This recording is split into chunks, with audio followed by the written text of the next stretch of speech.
Você já deve ter reconhecido. Esse é um dos lugares que eu mais amo, o Jardim Botânico do Rio de Janeiro, um dos parques mais famosos e fotografados do Brasil.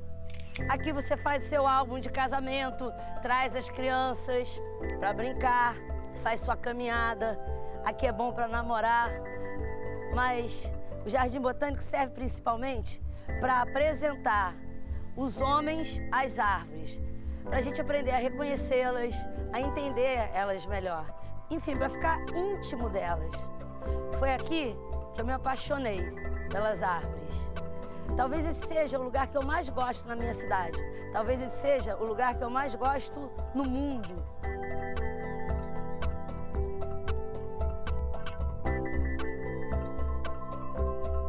Foi, por exemplo, a partir de uma árvore aqui do Jardim Botânico que a gente ficou íntimo do abacate. Tudo bem, hoje em dia tem abacate em qualquer canto do Brasil. Mas quando ele chegou por aqui, ele era considerado um cara muito estranho. O pessoal olhava o abacate assim. O abacateiro era chamado de árvore exótica. Tão exótica quanto essa árvore aqui, ó. O pau-mulato. Olha que árvore. Esse tronco liso, brilhante, que passa uma época do ano preto, depois cinza, prateado, laranja, cobre e volta a ficar verde clarinho. Que isso, pelo amor de Deus, fala sério. Essa árvore não é muito mais exótica do que um abacateiro?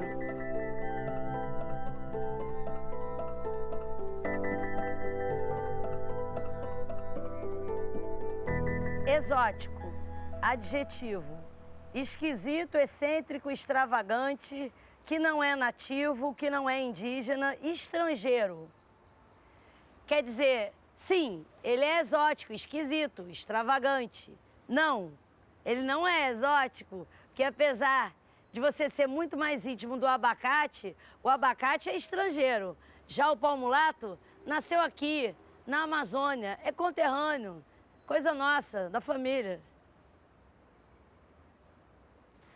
O programa de hoje fala do pau-mulato, mais especificamente desses aqui, ó, os paus mulatos do Jardim Botânico do Rio de Janeiro. Porque foi a partir deles que a gente começou a ficar íntimo dessa planta, que ao mesmo tempo é tão brasileira e tão exótica.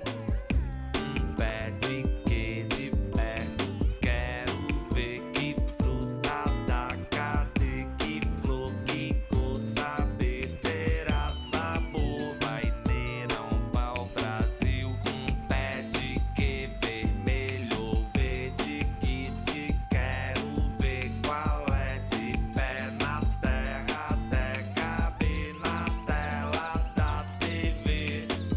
Pé de quê? O pau-mulato nasce geralmente na beira dos rios, em agrupamentos chamados capironais, nas várzeas periodicamente inundadas da região amazônica. Mas ele só começou a ficar famoso quando chegou no Rio de Janeiro.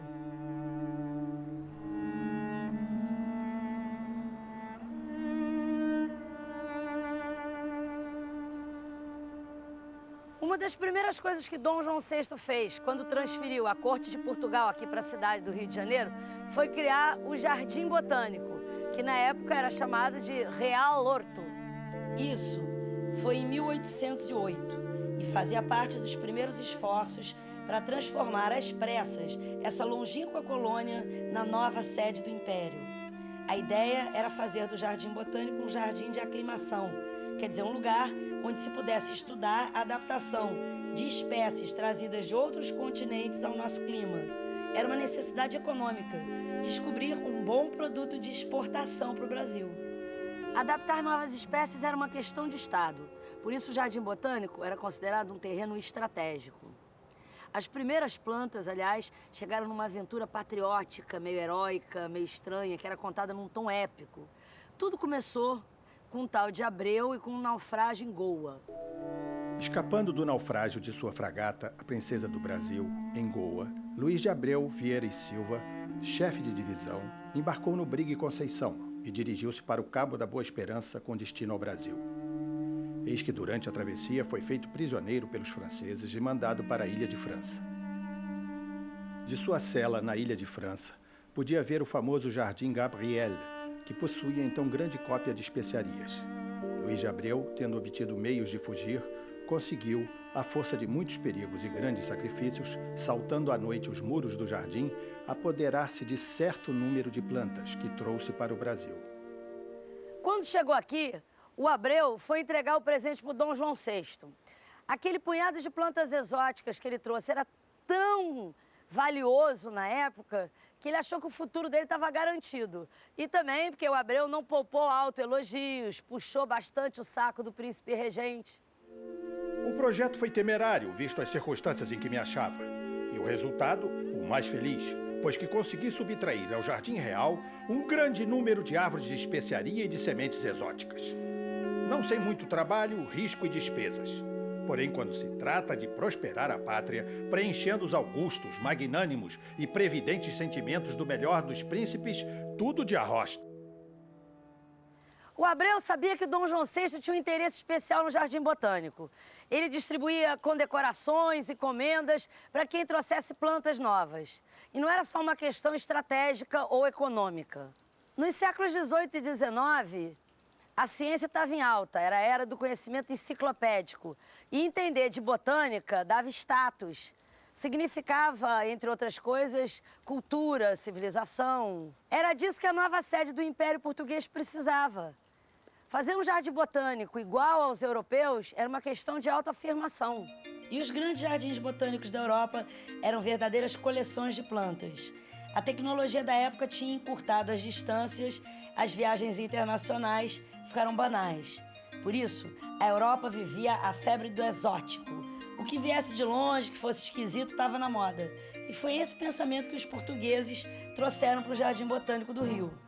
Eles valorizaram o que era exótico, então buscavam plantas na Malásia, no Japão, na Índia, na China. Quer dizer, estavam importando o exotismo do Oriente, apesar de estarem vivendo no ambiente mais exótico possível.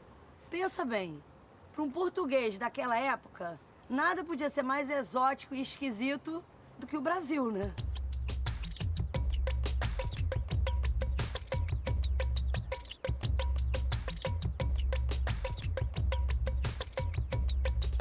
Gente, o que pode ser mais exótico do que isso? Essa cor, essa textura.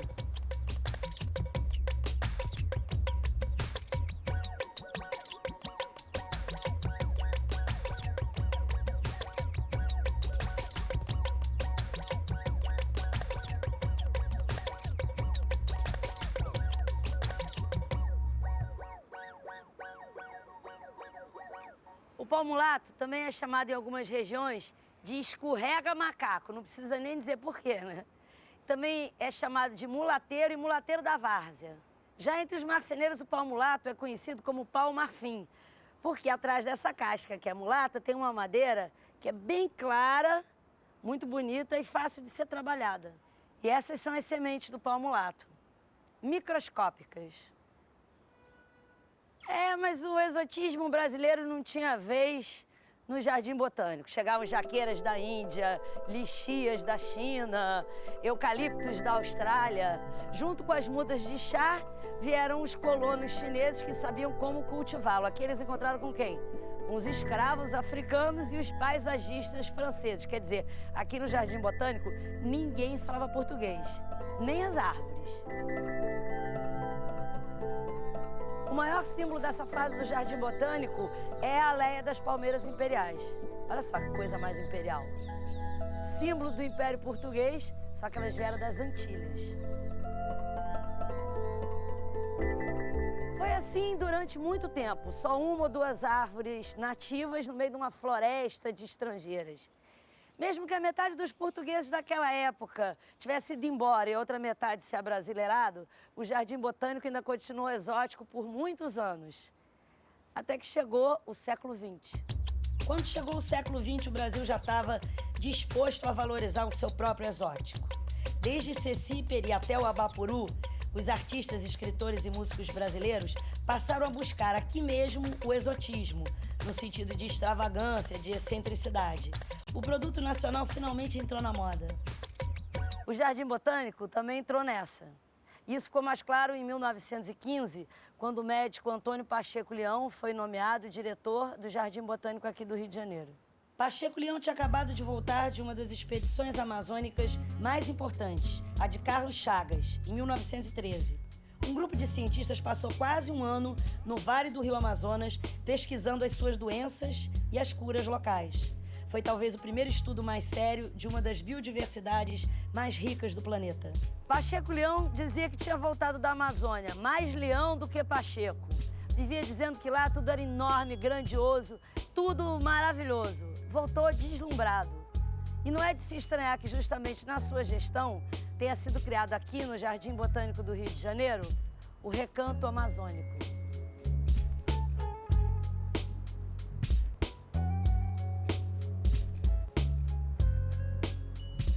Pela primeira vez, a flora brasileira ganhava destaque. E para simbolizar essa guinada histórica no Jardim Botânico, era preciso criar uma leia de árvores brasileiras tão impactante quanto essa leia aqui, a das palmeiras imperiais. Mas qual seria a árvore certa para representar essa nova maneira de pensar? Que árvore nativa seria tão exótica a ponto de rivalizar com a majestade das palmeiras imperiais? Não, essa daí não dá, porque o nome já diz, o cravo é da Índia. Essa é maravilhosa, andiroba, é brasileira até, da Amazônia, mas não tem essa imponência. Ah, agora sim. Isso aí é o palmo-mulato, claro. Ele causou tanta sensação depois que os troncos das primeiras árvores cresceram e perderam aquele tom esverdeado de árvorezinha nova. Pronto, o carioca descobriu isso tudo, essa loucura, essa cor, esse brilho, essa textura. Que isso, gente, que esquisito, que extravagante, que maravilha! E até hoje, ele é o maior sucesso do Jardim Botânico. Os cariocas e os turistas ficam malucos.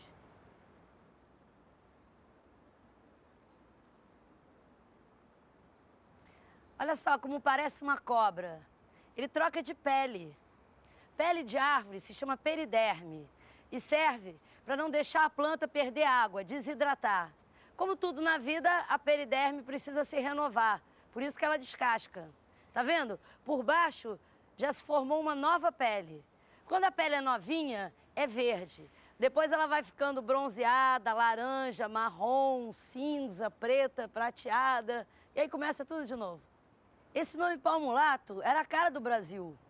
Para completar essa cor indefinida, às vezes morena escura, às vezes morena clara, às vezes morena jambo, meio parda, meio mulata mesmo. Isso tudo tinha a ver com o povo mestiço, com a terra do samba. Essa é uma árvore casa grande e senzala. Mas aí entra a contradição. As verdadeiras árvores exóticas, como a jaqueira, a mangueira ou o abacateiro, tinham se abrasileirado. Já o palmulato autêntico brasileiro foi apelidado de exótico. Mas isso foi um maior tempão. O palmulato chegou aqui no Jardim Botânico há mais de 100 anos. Mesmo assim, ainda tem gente que acha ele exótico e esquisito. Mas também já tem muitos que reconhecem, chamam ele pelo nome. Muita gente já ficou íntima dele. A Érica é uma delas. Ela passou 6 meses trepada nesse andaime, olhando as flores bem de pertinho. Ela está querendo descobrir quem é o polinizador carioca que vai nessa árvore amazônica. A maior importância desse trabalho de biologia floral e polinização é eu definir o método de conservação dessa espécie. Essa árvore não está mais em fase de floração, ela já passou a fase de floração. Atualmente ela está em fase de frutificação, que são esses aqui os frutos. Eles ainda não estão dispersando as sementes porque eles ainda estão imaturos, tá? Aqui a gente tem um pouco do que foi a frutificação do ano passado. Essa flor, ela é hermafrodita, ou seja, a gente tem numa mesma flor o aparelho reprodutor masculino, que seria isso aqui, que são os estames. E aqui dentro é onde estão os grãos de pólen. O aparelho reprodutor feminino seria isso aqui, que se chama gineceu. O que eu fiz foi o seguinte, quando essa espécie ainda estava em fase de floração e de botão, tem 2 botõezinhos aqui, eu abria delicadamente e tirava os estames, que é essa parte vermelhinha aqui na flor. E eu fiz 2 tipos de tratamento, né? Que é um saquinho com tela e um saquinho de papel. O saquinho de tela eu somente retirava os estames e deixei para que passasse o vento carregando o pólen. E aí, se eu tiver a formação de fruto, foi através do pólen que veio através do vento. Nesses tratamentos de papel, o que acontece é o seguinte: se eu tiver a formação de fruto, nesse que eu fiz a autofecundação, essa espécie pode se autofecundar sim. Se ela se autopolinizar, eu não vou poder coletar sementes de uma só árvore. Se eu fizer isso, eu vou ter uma baixa variabilidade genética, ou seja, essas sementes não vão gerar um indivíduo sadio. O que eu estou definindo aqui é o padrão de polinização através da flor.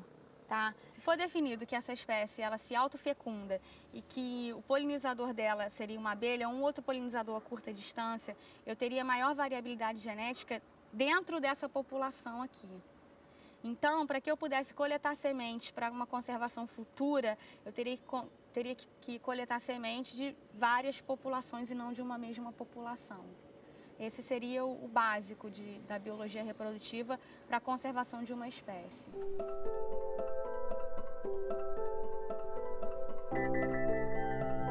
O pau-mulato ficou tão íntimo que virou confidente. Coitado, se deu mal nessa história. Hoje, o pau-mulato é a árvore mais procurada pelos namorados no Jardim Botânico. O pessoal abre o coração para ele, mas não sabe que está acabando com a vida dele. Isso aqui é uma ferida. Quando você risca o seu nome numa árvore, você abre uma porta para entrar um monte de doenças e muitas vezes a árvore não resiste.